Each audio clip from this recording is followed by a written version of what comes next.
Selam, English Central'dan ben Gamze. Kanalımıza hoş geldiniz. Yine yeni bir video ile karşınızdayız. Bugünkü videomuzun konusu birazcık 2025 ile 2025 hayallerimizle ilgili olsun istedik. O yüzden bugün sizinle beraber İngilizce New Year's Resolutions yazacağız. New Year's Resolutions ne diyecek olursanız, hani her sene sonunda böyle bazılarımız oturup işte 2025'te artık bunu yapacağım, artık spor yapacağım veya artık bunu yapmayı bırakacağım şeklinde kararlar alıyoruz ya. Bu aldığımız yeni yıl kararlarına New Year's Resolutions deniyor. Böyle aklımızdakileri kağıda döküp bize yön vermesi veya motivasyonumuzu kaybettiğimiz zamanlarda hatırlatıcı görevi görmesi nedeniyle ben bu tarz listeler oluşturmayı çok seviyorum. Eğer 2025 hedeflerin arasında İngilizce öğrenmek varsa bence ilk aksiyonu bu karar listesini İngilizce yazarak alabilirsin. Sen de önüne bir kağıt kalem al ve hedeflerimizi, goal'larımızı beraber yazalım. İlk önce hedeflerimizi belirleyelim. Hedefleri belirlemek set a goal demek. Mesela dediğim gibi İngilizce öğrenmek. In 2025,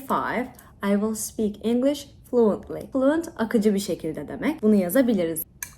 Arkadaşlar, su içmek, mesela bol bol su içmek de çok önemli ve bazılarımız benim gibi insanlara bir hatırlatıcı gerekiyor. One of my resolution this year is to drink more water. Bence siz de eğer yeterli su içmiyorsanız bunu da yazabiliriz. Benim listemdeki başka bir şey düzenli olarak spora gitmek. Ben burada işte haftada 5 gün gideceğim değil de I will go to the gym regularly demek istiyorum. Çünkü benim için düzenli gitmek 5 kere gitmekten daha önemli. Zaten hani 5 birazcık gerçekçi olmayabilir. Çünkü I want to set realistic goals so that I can stick to them. Yani realistik hedefler belirlemek istiyorum ki hedeflerime sadık kalabileyim. Bence bu da çok önemli. Mesela şöyle bir şey oluyor. Atıyorum, diyoruz ki her gün 15 dakika, 20 dakika kitap okuyacağım. Bir gün 20 dakika kitap okuyacak vaktiniz olmuyor ve diyorsunuz ki 20 dakikam yok, o yüzden hiç okumayayım. Ama ondan ziyade bunu düzenli yapmak, 5 dakika bile olmuş olsa onu yapmak benim için daha kıymetli. O yüzden bu arada kitap demişken kitabı da yazacağım. Mesela burada şey diyebilirim, kendimi pushlamak adına. Ayda en azından, bakın yine realistik bir hedef söylüyorum. Ayda en azından 2 tane kitap okuyayım. I will read 2 books a month. Minimum 2. Many people make resolutions but they often struggle to follow through. Yani buradaki struggle zorlanmak demek. Follow through da bir fiil ve bir işi sonuna kadar götürmek anlamına geliyor. Başka? I have this one habit that I would like to break. Yani bırakmak istediğim kötü bir alışkanlığım var. I often stay up too late scrolling on social media and I would like to break that habit. Yani genelde geceleri çok fazla sosyal medyada dolaşarak geç yatıyorum ve ben bu alışkanlığımı bırakmak istiyorum. Bunu da yazıyorum. Yani 12'de bence uyusam yeterli olur. Genelde 2'yi buluyor. Sabah ne olursa olsun aynı saatte kalkıyorum ve gece 2'de yattığım zaman kötü uyanıyorum. Başka kötü alışkanlık olarak mesela tırnak yiyorsanız nail biting demek. Mesela kötü alışkanlık başkaları konuşurken lafını kesmek. Interrupting others while they speak. Şimdi bununla ilgili bir şey söyleyeceğim size. Yaklaşık bir 10 sene önce başıma geldi bu. Ben Erasmus yaparken Madrid'de. Bir arkadaşımız vardı Danimarkalı ve Türk başka bir arkadaşımız vardı. Almanya'ya üniversite okumaya gitmiş falan. Biz böyle hep bir şeyler konuşuyoruz ve genelde Türkler şöyle yapıyordu. Yabancılar diyor ki, ben mesela şuradaki İtalyan restoranına gittim. Der demez bizim bir Türk mesela şey yapıyor hemen. Ya bizim evin önüne de İspanyol bir tane açılmış. Hep böyle genelde, yani ben bunu yabancılarda çok fark etmiyorum. Sanki biz de böyle bir an önce kendimizle ilgili özleştirdiğimiz o konuyla ilgili bilgiyi, bizim yaşadığımız anıyı hemen paylaşma hissi var. Ve bu toksik bir şey yani. Bunu sonra o Danimarkalı arkadaşımız fark ettikten sonra ben de fark ettim. Eğer sabahları kahvaltı etmiyorsanız, kahvaltıyı es geçiyorsanız buna skipping breakfast deniyor. Hani nasıl bir video izlerken skip diyoruz ya, geçiyor. Burada da skipping breakfast, yani kahvaltıyı es geçmiş oluyoruz. Gece geç uyuma sebebimle alakalı olan bir şey screen time. Yani I think we can try to limit our screen time this year.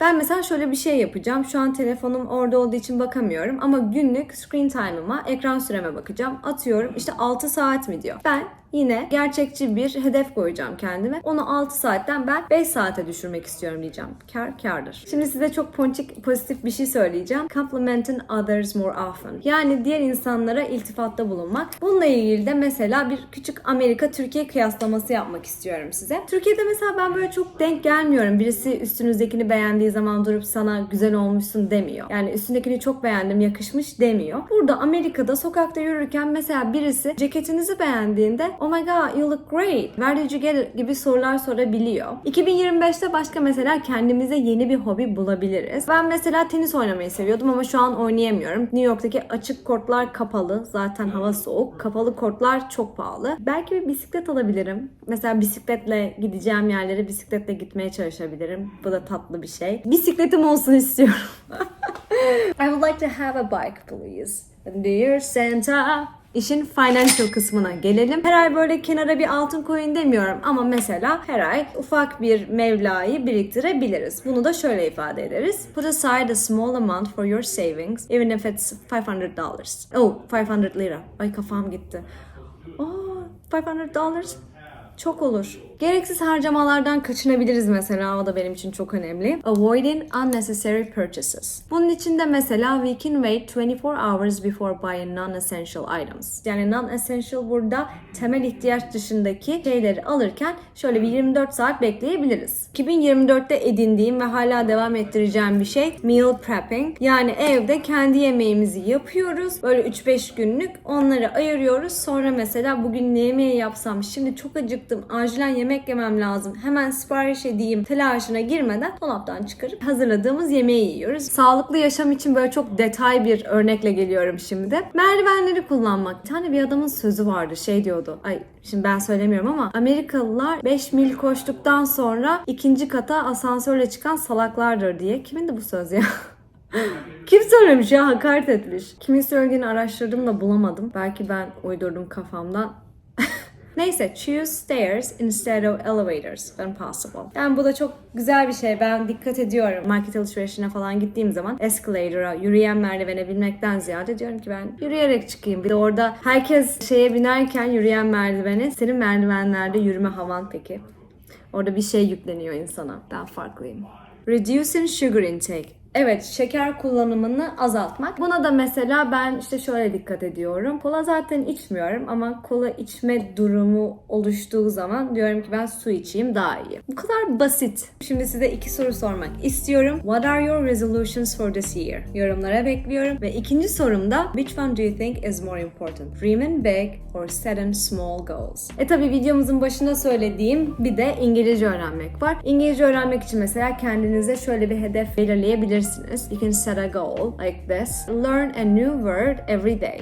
Yeni bir kelime öğren. Altyazıları Türkçe izliyorsan onu İngilizceye çevir. Ama önemli olan biliyorsunuz ki bunlar dream değil. İşte benim dreamlerimi hazırlamadık. Biz şu anda goal hazırladık. Hedef hazırladık ve hedeflerin en önemli şeyi oturup düşünmek, hayal etmek değil. Bunun için bir aksiyon almak. O yüzden mesela bu tüm bahsettiğimiz konularla ilgili en kolay nasıl aksiyon alabiliyorsak basic bir şekilde oradan başlayabiliriz. Yani mesela atıyorum yurt dışına gidip İngilizce öğrenme fırsatın olmayabilir. Ama evinin konforundan dilediğin zaman dilediğin yerden English Central'la İngilizce pratiği yaparak İngilizce öğrenebilirsin. Kitap okumak dediğim gibi her gün 1 saat okumak zorunda değilsin. Ama önemli olan senin aksiyon alman. 5 sayfada okusan her gün 5 sayfa okuduğun zaman o kitap bitecek. Ama yapmayınca bitmiyor. Neyse çok konuştum. Sadece şunu söylemek istiyorum. 2025 kendi hayallerimizi gerçekliğe dönüştürdüğümüz bir sene olabilir. Umarım 2025 böyle kendimizi self-improve ettiğimiz, kendimizi geliştirdiğimiz ve bırakmak istediğimiz kötü alışkanlıkları bıraktığımız bir sene olur. 2025'te İngilizce öğrenme hedeflerini en uygun fiyatlarla, en kaliteli öğretmenlerle, en konforlu bir şekilde evinden gerçekleştirebilirsin. Eğer henüz English Central'a kayıt olmadıysan, kayıt olduktan sonra sizlere bir adet ücretsiz deneme dersi veriyoruz. Bence English Central'a kaydolarak bu deneme dersi sayesinde çok güzel bir adım atmış olursunuz. Deneyimli öğretmenlerle 7/24 özel dersler yaparak İngilizcenizi geliştirebilirsiniz. English Central'ın sisteminde bulunan 30.000'den fazla eğitici videoyla da bu kelimeleri öğrenebilirsin, kalıpları öğrenebilirsin ve her gün böyle eğlenerek pratik yapmış olursun. Ve şimdi harika bir haber vermek istiyorum size. Bu videomuzda da 2 kişiye 1 aylık ücretsiz English Central üyeliği hediye ediyoruz. Aşağıda yorumlara gerçekleştirmek istediğin hedefini yaz ve yorumlar arasından 10. ve 30. kişiyle iletişime geçerek hediyelerini iletiyor olacağız. Evet arkadaşlar, bugünkü videomuz bu kadardı. Bir sonraki videoda görüşmek üzere.